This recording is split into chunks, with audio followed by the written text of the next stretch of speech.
typically these people don't care a ton about being in the spotlight. They care a lot about making this vision a reality. How many of you want that? You became an integrator. It sounds like you're an integrator. Do you actually just project manage, or do you make everything happen? Yes. And he started as an executive assistant. Did you just grow into the role? Yes. So I'll let you take this story because it's really interesting how that happened. Okay, so yes, I did start off as an executive assistant working with Mike, and then I'm not sure how much of the story you want to share. I don't care. Just share it all. But then, yes, I did eventually step into the integrator role. We read this book. What is it called? Rocket Fuel. Rocket Fuel. It was great. And so it talked about there's two different people in a business. One is the visionary, which is very clearly Mike, and the other is the integrator.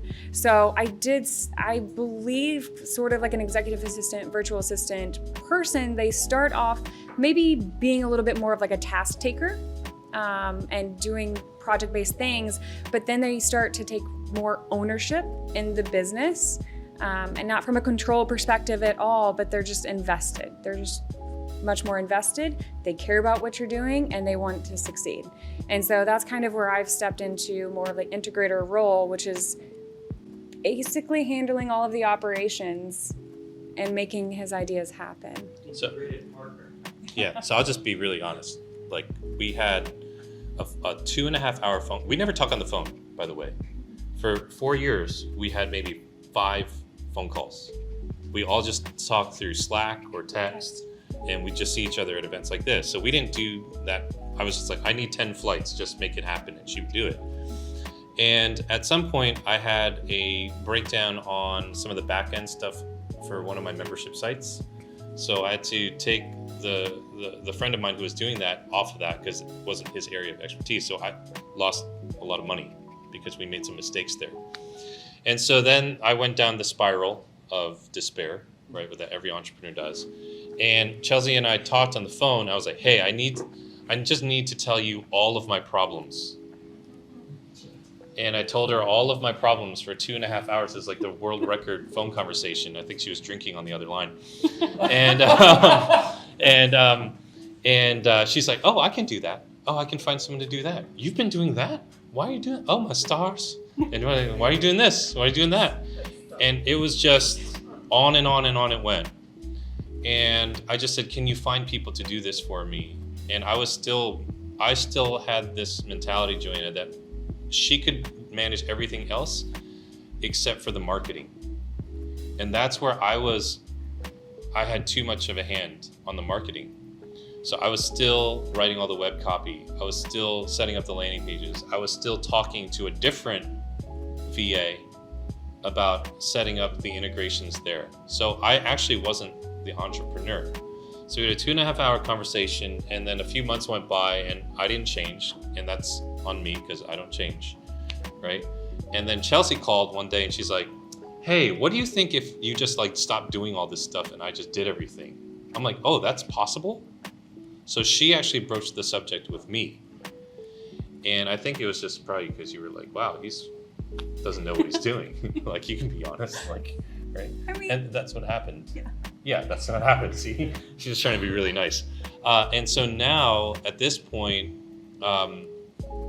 she came to DC earlier in the year, and we did a 2 full days of SOPs and all this other horrific stuff for me, but it was good.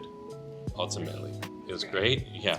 So that's kind of, now we're still gearing up on the marketing side of things, but taking the podcast back for me was really good for me. And now you can also see I'm trying to find a writer so that I don't have to carry all of the load when it comes to that. You would be shocked at how much time I waste sending emails for reminders for coaching calls. I was still doing that because we didn't have an SOP for that. And so we set that up, right? So yeah.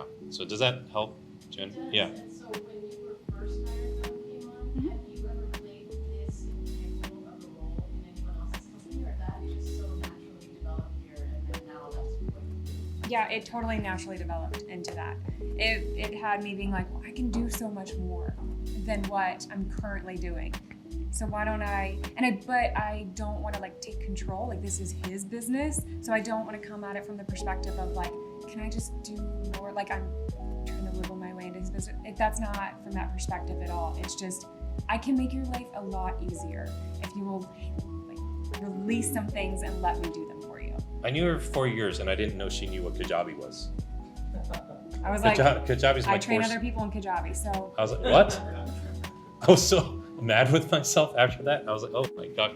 So sometimes the solution's staring you right in the face and you just don't realize it. And at some point, someone's got to ask a question. Nick? Can I give you a quick visual Yeah. on this? How many of you guys are like visual learners too? Okay, really, really quick. Because I had to do this too, but I blew up my company and it failed before I did. So this is the entrepreneur, and typically you're doing everything, right? So it doesn't matter like what's in the box in the business, you're doing everything. So sometimes an EA will kind of come alongside of you. I was also an executive assistant for 5 years. So it's the first job I ever had. So I understood how to support the entrepreneur really well, but at the same time, I like didn't give myself the same permission, right? So what's the role of a visionary of a company? Energy, vision, right? Vision is the job of the visionary. And I saw this play out with Mike, and Chelsea saved his life in a lot of ways. So this is Mike now. Before, Mike was over here doing everything. And you'll see how this mashes up. So Chelsea came in here, which is the integrator role. This is the visionary role. Really easy, guys. Sales and marketing,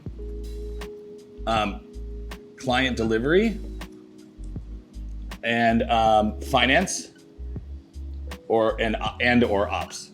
So what they're explaining is Mike's here saying, I just want to be able to focus on the big picture stuff. Chelsea's like, great, and I can make all of that happen. She makes the vision come to life. Who is the integrator of Disney? Roy, okay. Who is the integrator of Apple? Okay. Woz, Tim Cook, right? Who is the current integrator at Visa? Who's the current integrator at, Paul can't answer, Target? Who's the current COO at Amazon? You guys noticing a trend here? Instagram, COO? Typically, these people don't care a ton about being in the spotlight. They care a lot about making this vision a reality. How many of you want that? Okay.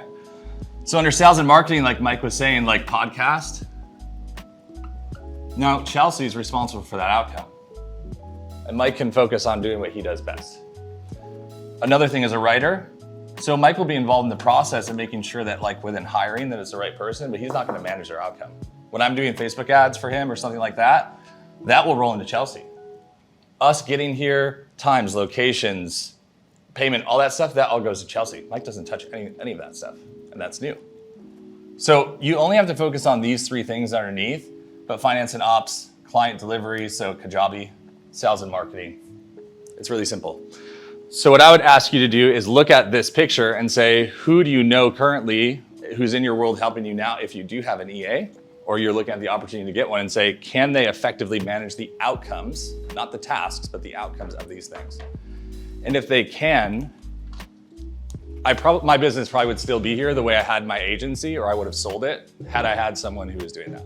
I had 80 clients and I was doing everything, including client delivery. Yeah. So to that end, I'll hit you in a second.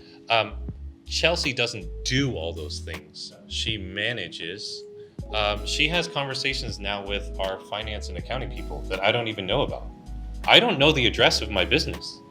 It's insane how much I don't know, actually. Like, it's tax time. They're like, hey, what's your business address? I was like, I don't know. It's in Florida. Taxes? Yep. Yes.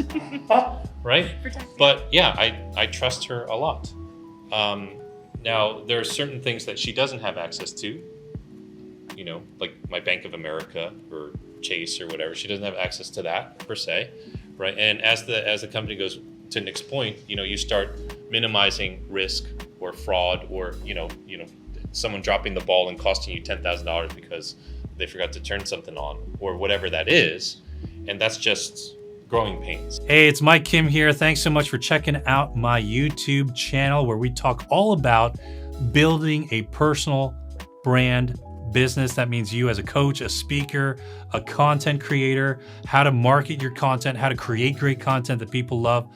Make sure you hit that little notification bell, subscribe to the channel so that you never miss a video. So glad you're here.